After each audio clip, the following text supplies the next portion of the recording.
There had been 10 of them, drops of rain in a greater storm, drawn to her anyway, to the lonely smile of the queen of the day.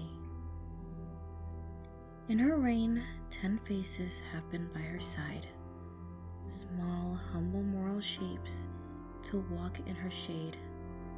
They made her laugh, the solitary sun, 10 souls who taught her to once again have fun. Always talkative, always kind, it was with them she spent much of her time. Yet never once did she pick a consort to marry. Of each potential king, part of her was always wary.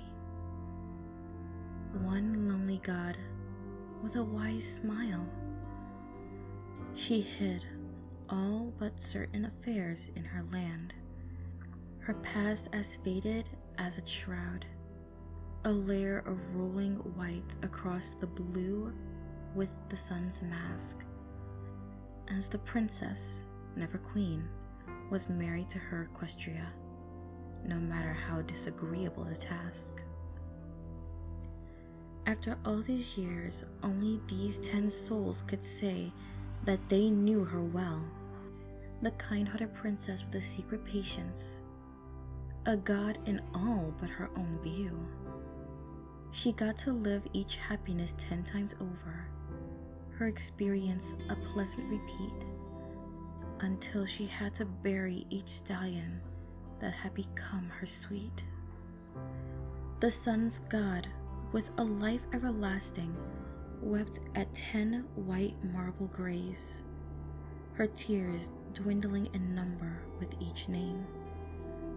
For the best at passing through time's river was the mare who did nothing but wait, the princess who tried to change and bowed only to fate.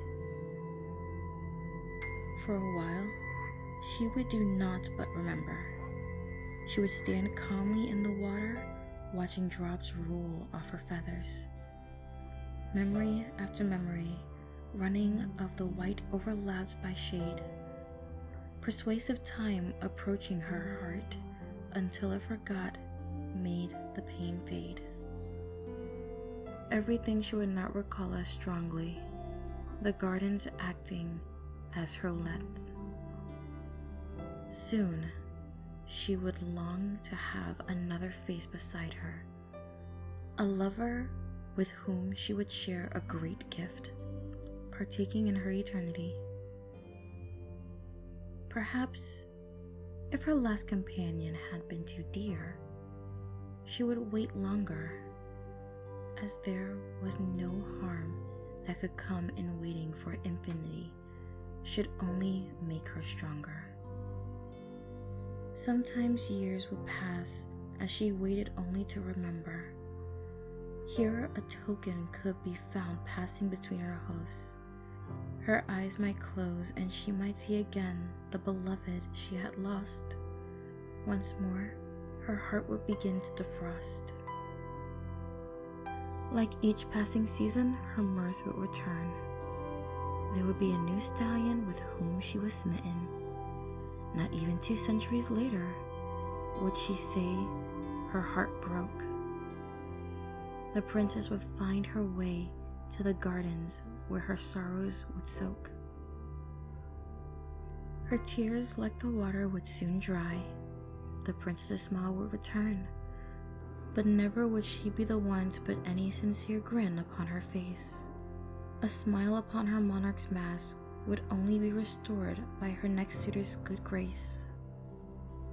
Every word she tried to speak must be as good as they saw her. Her motivation to fix every mistake that still remained unspoken was to allow her subjects, beloved or every ponies, to treasure the Celestia they had sainted, without knowing anything true of the ages past in which her own actions had been tainted. She was a god who treasured those beneath her, as a bumbling fool might try to save every flower for its bright hue alone. She was their god, and she could not define herself beyond her snowy fur. Generous was she that unknowingly let others see her as they prefer. Oftentimes, she would pause in a hall, catching the scent of flowers that brought back memories of time spent with one of 10. Laughs, tears, dances, outings together, and every kiss. Those were only a few things that she would reminisce.